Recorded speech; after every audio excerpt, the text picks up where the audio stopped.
रेखाएं एवं कोण के दूसरे वीडियो में आपका स्वागत है। आज हम लोगों को संपूरक कोण तक पढ़ लिए थे। आज हम लोग उससे आगे जो होता है आसन्न कोण के बारे में जानेंगे। आसन्न कोण को इंग्लिश में एडजेसेंट एंगल कहते हैं। ठीक है, इसका होता है कि दो कोण जो होते हैं आसन्न कोण कहलाते हैं।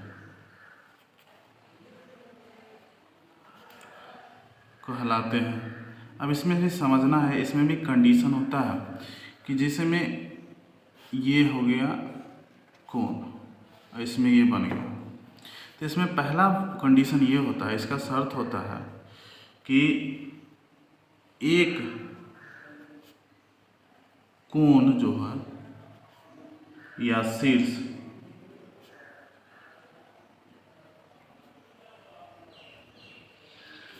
उभयनिष्ठ हो। पहले लिख देते हैं फिर समझा देते हैं। उभयनिष्ठ हो। दूसरा होता है एक भुजा उभयनिष्ठ हो। और तीसरा होता है कि जो भुजाएं उभयनिष्ठ नहीं है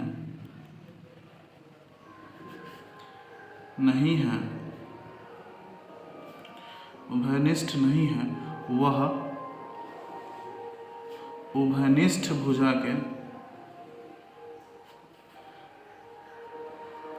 के दोनों ओर हो। अब इसको समझना है कैसे होगा ये आसन्न कोण। जैसे में इसको ओ ले लेते हैं, ये ए हो गया, ये बी हो गया, ये सी हो गया, तो इसमें दो कोण बन रहा है, ये हो गया और ये दोनों आसन्न कोण होगा कब? तो देखिए यहाँ पर सबसे पहला कहता है कि एक कोण या शीर्ष उभयनिष्ठ हो। एक कोण, यहाँ पर ये कोण ओ है या ये शीर्ष है, तो यहाँ पर शीर्ष ओ जो हो गया, ये सभी में, ये दोनों में क्या है? उभयनिष्ठ में। इसमें भी और इसमें भी ओ उभयनिष्ठ हो। कह रहा है एक भुजा उभयनिष्ठ हो। तो देखिए ये जो ओ बी भुजा है, ओ बी, ये भुजा जो है वो दोनों में उभयनिष्ठ है। उसके बाद कह रहा है जो भुजाएं उभयनिष्ठ है नहीं है, तो ओ सी और ओ ए, ये दोनों भुजा जो है वो उभयनिष्ठ नहीं है, ये अलग है और ये अलग है। तो उभयनिष्ठ नहीं है, वो उभयनिष्ठ भुजा के दोनों ओर है। तो अभी बताएं उभयनिष्ठ भुजा ये है, इसके दोनों ओर है, तो एक हो गया ऊपर और एक हो गया नीचे, तो ये दोनों भुजाएं अलग अलग है। ठीक है, तो इसीलिए यहाँ पर लिख सकते हैं कि ओ ए और ओ सी जो है, ओ सी भुजा ओ बी के दोनों ओर है। इसलिए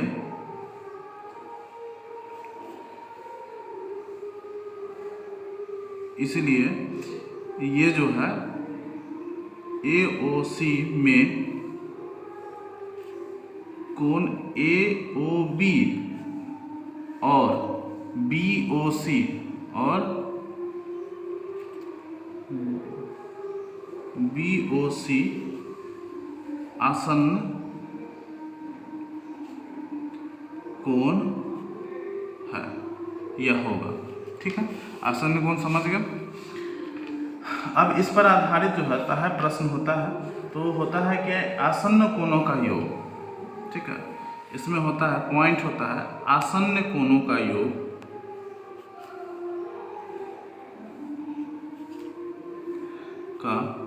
जो होता है वह 180 डिग्री होता है। 180 डिग्री होता है। कभी कभी ये कोण में न देके पूछ देता है क्या आसन्न कोणों का योग कितने समकोण के बराबर होता है, कितने समकोण के बराबर होता है। तो इसका मतलब हुआ कि समकोण चूंकि हम लोग जानते हैं 90 डिग्री का होता है, इसमें 2 से गुना करेंगे तब ना 180 डिग्री हो जाएगा। मतलब यहाँ पर हम कह सकते हैं कि आसन्न कोणों का योग 2 समकोण के बराबर होता है, या डायरेक्ट कहेंगे कि 180 डिग्री होता है। तो समझ में आ गई, आसन्न कोणों का योग जो होता है वह 2 समकोण के बराबर होता है या न्यून कोण होता है, या 180 डिग्री के बराबर होता है। ठीक है, जैसे में कि एक रेखा हो गई, इस पर ये और ये दे दिया हमको 45 डिग्री। ठीक है, तो हमसे अगर इसका नाम दे देते हैं ए बी ओ और सी, तो इधर का साइड का अगर हमको वैल्यू पूछता है तो हम लिखेंगे चूँकि ए ओ सी प्लस ए ओ सी ये कोण और बी ओ सी ये कोण, बी ओ सी बराबर 180 डिग्री। तो हो गया, आगे लिखेंगे ए ओ सी का वैल्यू है x प्लस बी ओ सी जो है गया वो 45 डिग्री बराबर में 180 डिग्री। इसको हल करेंगे तो 180 डिग्री माइनस 45 डिग्री बराबर घट के हो जाएगा आपका 5 और हो जाएगा 7 3 135 डिग्री के बराबर होगा। ऐसा भी प्रश्न आगे आने वाला है प्रश्न एक्सरसाइज में। इसके बाद होता है आसन्न कोण के बाद होता है शीर्षाभिमुख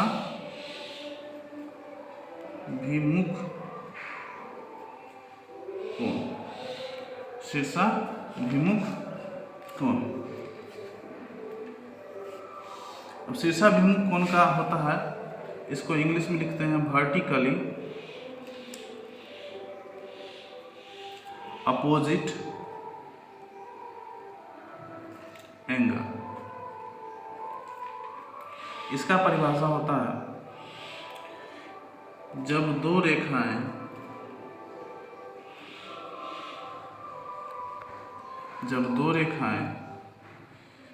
एक दूसरे को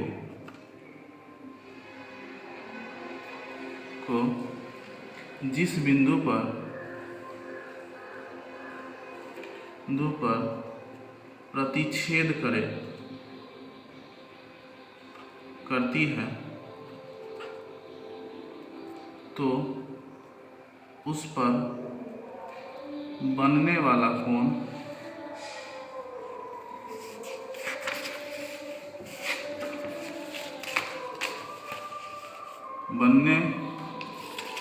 बनने वाला कोण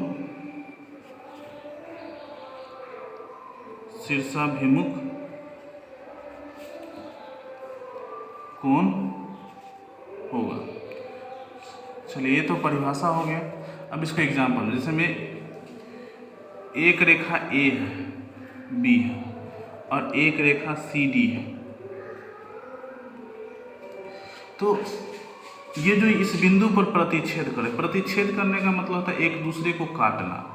तो यहाँ जो काटा इसके आमने सामने, यहाँ ये हो गया और इसके ठीक विपरीत ये हो गया।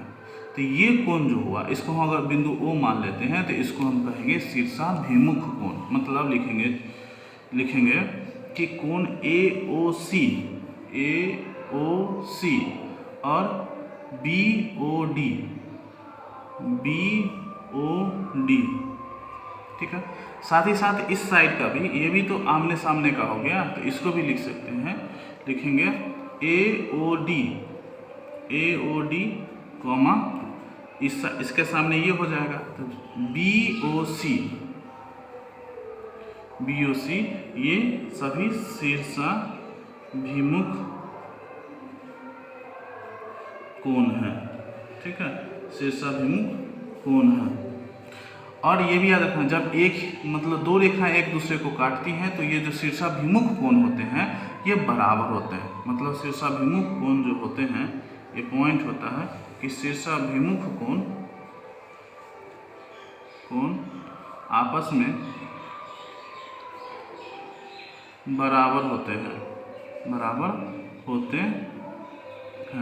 अतः यहाँ पर हम कॉमा के जगह पर हम बराबर का चिन्ह भी दे सकते हैं। जैसे में अगर ये 45 डिग्री है तो ये भी 45 डिग्री होगा, ठीक है। और इस साइड का कोण जिसमें ये 45 डिग्री हो गया, तो ये कितना हो जाएगा 135 डिग्री, क्योंकि हम जानते हैं कि एक रेखा पर जो कोण बनता है वो 180 डिग्री का कोण बनता है। यह क्या कौन कोण बनता है, अब ये बताएं कि यह आसन्न कोण होता है, तो आसन्न कोणों का योग जो होता है 180 डिग्री, तो ये 135 डिग्री हो गया, तो ये भी हमारा 135 डिग्री ही होता है। ठीक है, अब आगे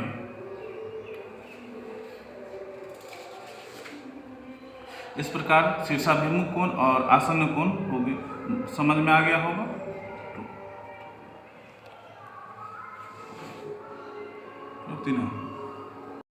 अब आगे पढ़ते हैं समांतर रेखा। समांतर रेखा क्या होता है कि दो ऐसी समतलीय रेखाएं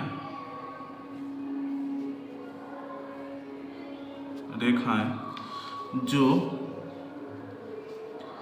किसी भी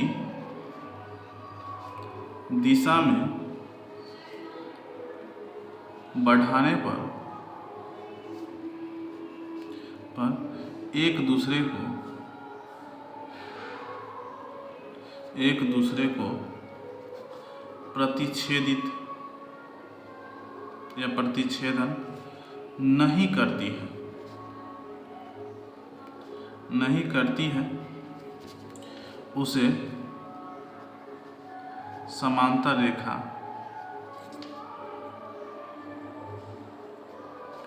कहते हैं।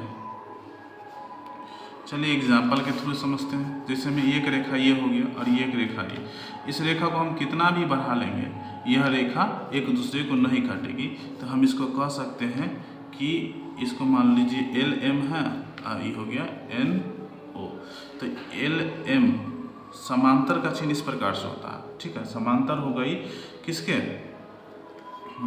NO के, तो ये दोनों जो हो गई यह समांतर रेखाएं होती है। अब समांतर रेखा पर जो कोण बनता है अब उसको समझते हैं। ठीक है, तो इसको कहते हैं तिर्यक छेदी रेखा, इसको कहते हैं तिर्यक छेदी रेखाएं। ठीक है, अब इसमें तिर्यक छेदी रेखाएं क्या है कि जब दो समांतर रेखाएं को जब तीसरी रेखा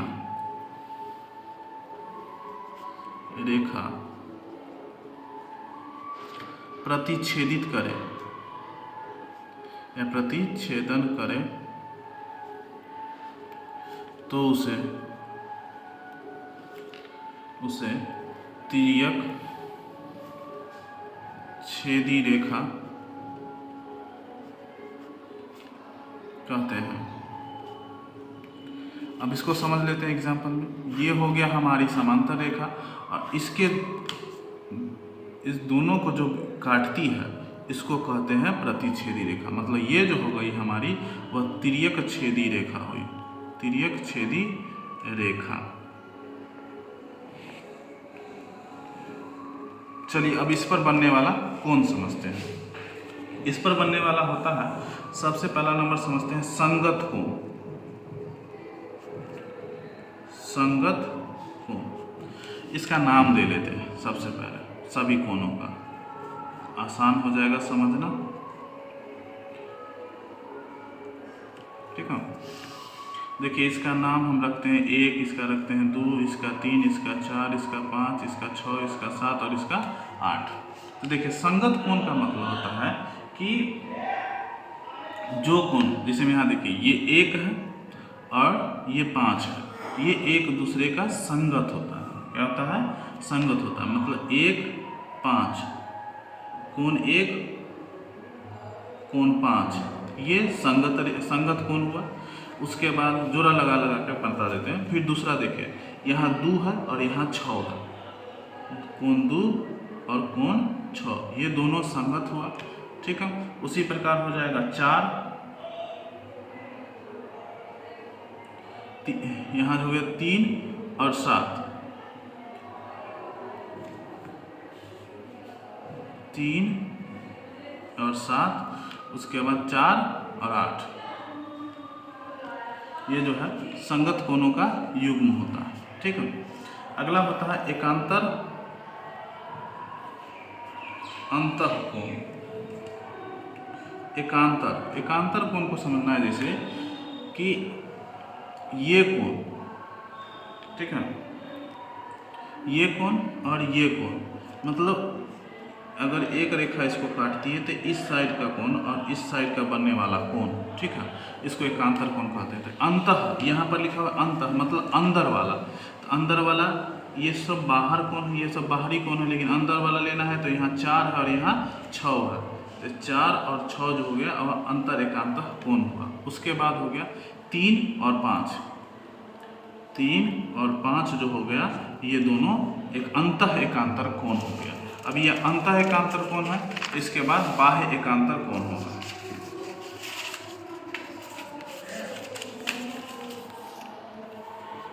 फिर से फिगर बना लेते हैं, सब कोण को फिर से दर्शा लीजिए। इसका नाम 1 2 3 4 5 6 7 और 8, ठीक है। अब बाह्य एकांतर